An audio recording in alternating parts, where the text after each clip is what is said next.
dresser un grand panorama de l'économie mondiale, les enjeux, les opportunités et les risques qui augurent à partir de dernières politiques des banques centrales qui ont émergé ces derniers temps. Mon propos était plutôt d'expliquer que depuis la dernière crise, donc 2007-2008, la crise dite des subprimes, et la crise des États de la zone euro en 2012 pour les États de la zone euro que nous avons eu mais que les États-Unis n'ont pas eu, nous avons une politique, que ce soit aux États-Unis ou en zone euro, de banque centrale très accommodante avec des taux négatifs et ce qu'on appelle un quantitative easing, donc des mesures non conventionnelles qui ont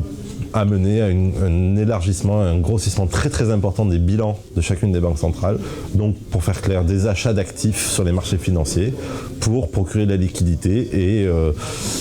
éviter un collapsus des marchés financiers. Maintenant, nous considérons que ces politiques ont duré peut-être un peu trop importante et ont amené 10 ans de croissance sur les marchés financiers, que ce soit les marchés actions, les marchés obligataires, mais également toutes les autres classes d'actifs dits réels,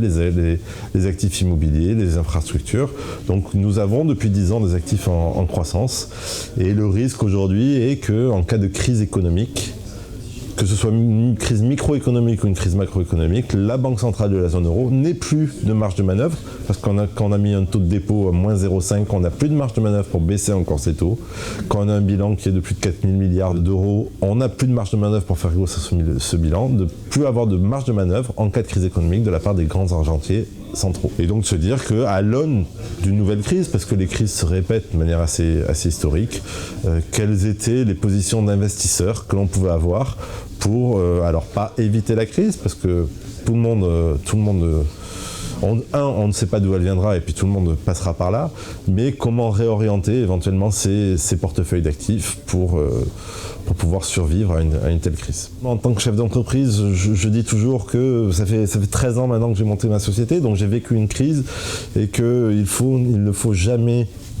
arrêter d'investir dans sa société, que ce soit en capital humain ou en capital technique ou en ressources ou en innovation, et que même dans les moments où il est plus facile de tirer la couverture et de se mettre un peu en repli, ça me semble inapproprié, et au contraire c'est dans les moments les plus durs que l'on voit,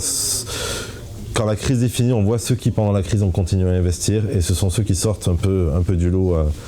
dans une sortie de crise.